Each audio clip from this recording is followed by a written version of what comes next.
Tech Live sponsors Choose to Rent, and to Kaltura for sponsoring the theatre here for the show. If you haven't been in any sessions yet, just a reminder, you can follow the closed captions over here with Interpretify. If you would like to ask any questions, please do scan the QR code here. You can access the Pigeonhole app or go to pigeonhole.at. The questions will come up on the screen here. You can upvote the ones that you're most interested in hearing answered, and we'll get to those towards the end.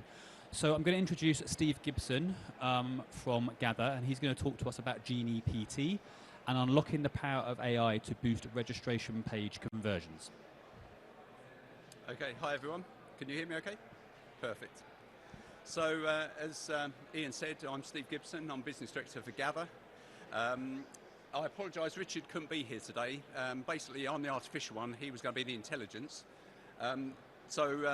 Before we start, we're obviously going to talk about using AI to boost registrations for events. We do have a product called GeniePT, but I'm going to stay as far away from actually selling that product as I possibly can. A little bit about Gather, firstly. And the reason why I say this is that the idea for GeniePT came from a need in the industry. So basically, like pretty much every exhibitor in this room, we can claim we do everything from X to Y for virtual, hybrid, in-person, blah, blah, blah, blah, blah. But essentially, that's all a waste of time if you don't get people to the registration page, and that those people if those people don't understand whether that event is relevant to them, and you want them to register for that event and attend to that event and not drop out of it. So basically, GeniePT came as a front end to everything that comes through Gather. So we're going to look at how you can use AI to boost registrations to your event. So who is currently using AI? Lots of you. And specifically, are you agency or are you a tech company? A tech company. So, and what are you using AI for?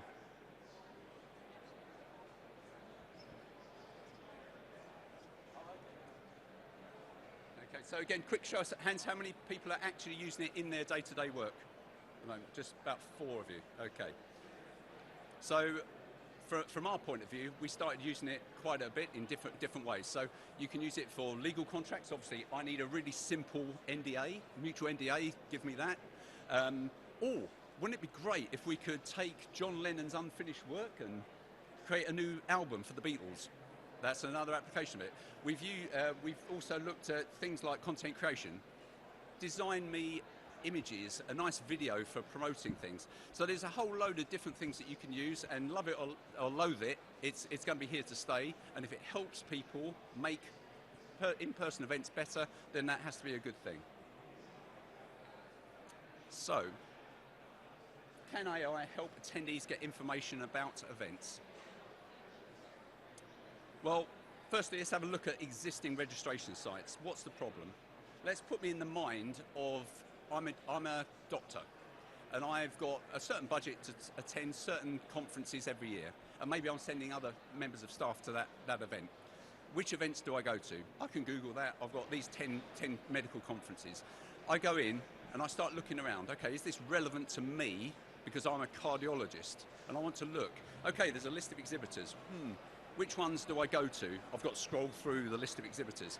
I've then got to look and say, okay, so that exhibitor is there, but I'm going to talk about a specific product. I want to know what the best blood analyzer is for my health trust. So can I get that information from the website? Quite often, no. It might be in there, but it's buried. You're looking around. It's not specific to me. My intent is I'm going to that exhibition because I want to meet people who have got the technology. I want to know, is the Olympus blood analyzer better than the Konica Minolta blood analyzer? And I don't necessarily know that from the website of the registration for that event. There's no intent there, and there's definitely no click-through action. So basically, call to action. So am I going to attend that event or register for it? I'm not sure at the moment. Maybe if I've got to pay for it, I'm going to not register at that moment in time. Maybe I will register because it's a virtual event, and then I may not turn up. Again, that's not necessarily what you as an organizer of an event wants. And all of that is time consuming. So, I'm using my valuable time as a doctor to look at an event which may or may not be relevant. But wouldn't it be great if you can actually change all that and turn it into an event where I don't get dropped out at that point? You know, for those of you who are old enough, this is from 2001: A Space Odyssey, but essentially, you don't want people coming to your website that you've spent a load of money on, getting them there, and then they don't register, or worse, they call your office. What time does your show start? How do I get there? What happens if I lose my badge? All those standard questions that people ask of your call center. So basically, you can look at ChatGPT and tools like ChatGPT, and you could train your website to actually take answers pre-prepared to learn for, to give the responses that are more tailored. The problem is, at the moment, if you looked at ChatGPT and you started to look at that, you're going to get a response something like that. So we just did this for ETL. So you're coming to this event, what do you want to know about it? Okay, you might want to know virtual companies, AI companies, etc. That's what GPT gives you at the moment. Sorry, we don't know. We've only got information from 2022. So just as a bit of fun, and it didn't take very long, we thought, what happens if you train GPT to actually learn about the event? You know, the speakers, the sessions, etc., etc. And we didn't spend a lot of time on this, but the point is that you can tailor your registration page to your audience, so that if you've got an agency coming to this event or an organizer, they can see different responses tailored to them. So it's not difficult to do. It can be done in minutes. You can get those call to actions. So at what point does someone drop out? Can you train it to say, would you like more information on this? How do you do this?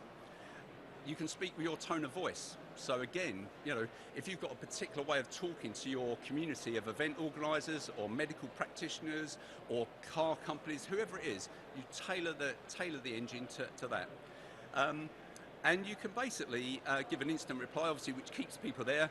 And you can say that, you know, drive the specific behavior, so that at that point you can say, actually, we do want you to then do this, and actually put them there and prompt them to do that. You can obviously look at analytics of when things are occurring, so that you can gear up and down accordingly. I had a question this morning saying, can the automated chatbot link in with the actual call center, so that out of hours or when we've got people there, when they become free, can we link it through? And the answer is yes. And the greatest thing is, if I'm a doctor of cardiology and I'm based in Turkey, I can basically ask the question in Turkish and get the response in Turkish, or Romanian, or Bulgarian, or whatever it is, without actually having to do that. So that's a really nice thing. So, some analytics there. Again, these are just simple things that can be done. What type of day, time of day are people registering? When are they not registering? At what point do people drop out? And then, the good bit. This is the fun bit. So, I'm going to hand over to Sean, but I'm actually not going to hand over to Sean, but essentially, we're going to do a quick demo of GeniePT, which is our version of this, which has been trained on the ETL stand, or ETL event, and hopefully we're going to have a few questions from you. I don't know what you're going to ask, but does anyone have any questions for GeniePT? So let's start with a simple one then, Sean. Where is ETL?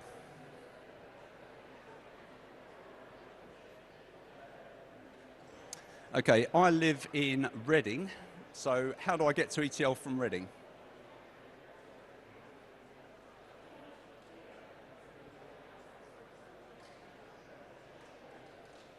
Okay, does anyone speak a foreign language? No? Yep. Swedish, okay. I don't know if you can translate that. No, if you type it into... Type in the question in Swedish, and it will give you the response. So, a new question. A new question. Any question you like. Any question you like. As long as it's legal and not offensive. Yeah. Oh, okay. Yeah. Just type.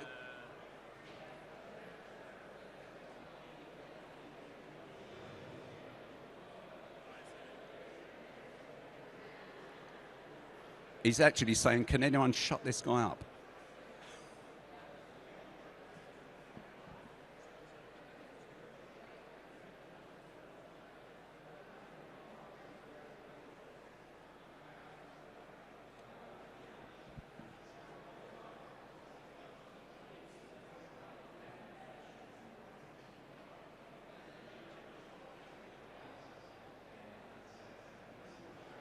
Does that say anything vaguely? Is that answering your question?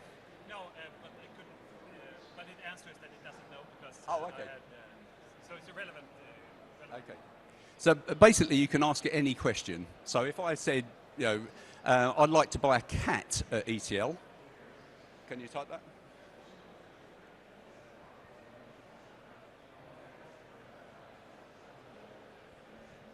Okay.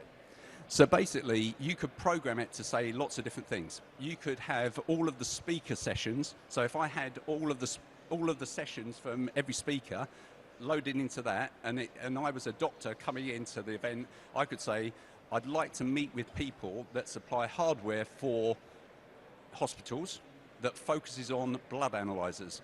And it would come back and say, Olympus provide these products, Konica Minolta provide these products, and then if you said, well, which is best? Should I buy Konica or should I buy Olympus? It would come back and say, sorry, I'm an AI assistant, I'm organising an event, I don't give comments on that. But you can program it to the level that you want, and it's very, very simple to do. So anyone else got any questions about, yeah? How about which registration providers can I meet at ETL? There we go.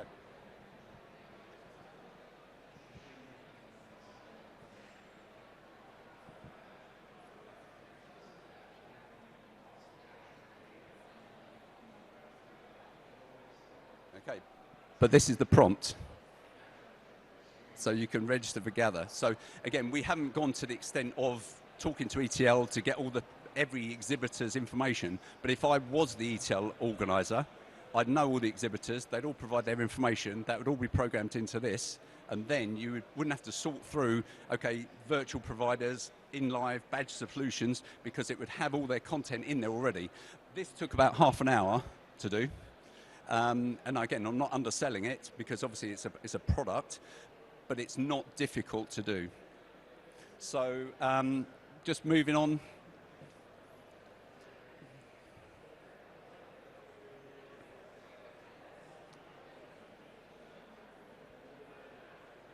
Yeah, so as I said, I had no idea what questions people might ask.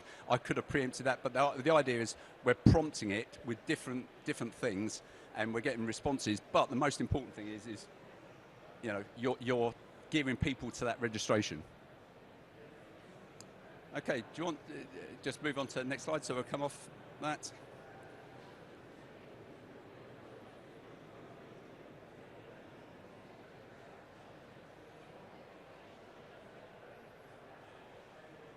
Okay, so basically, if you're an organizer and you've got an event and you want to give a little bit more to potential visitors, everyone is busy now. Everyone's got a very, very short window of opportunity, and everyone's got a tight budget. So which events they choose to go to is critical. So this can be up and running in 24 hours. It can be retrained at any time. And basically, if anyone's interested, scan the QR code. Better still, come and have a chat to us on the stand, and you know, we'll talk you through how that can be implemented. That was very, very quick. I know you're all busy. Okay. Any other questions? No, thanks, Steve. Really interesting. And I was going to say shows us what the future of registration sites would look like, but maybe what we should be doing right now. Sorry, I was just going to ask one question, actually, since we've got no other questions here in a little bit of time. So based on what you've shown us, you mentioned loading the agenda data and the exhibitor data to then prompt it to get the right answer. Can you pick that data up from anywhere? Can you sit on any registration platform? Obviously, one of the concerns people have is where is this data coming from? So if you're the organizer, you don't necessarily want it going off to other places on the internet from a security point of view, or from taking people away from your event. So the idea of this would be that you would control the data and where it would come. So you would train it on only go here for this piece of information that would be locked down to you. Yeah. So you could have it going, oh, okay, let's go and have a look at hotels in the area and all that kind of stuff. But the idea would be you would define what you wanted it to learn about. Any other questions? Okay, thanks, Steve. Okay, thanks very much, everyone.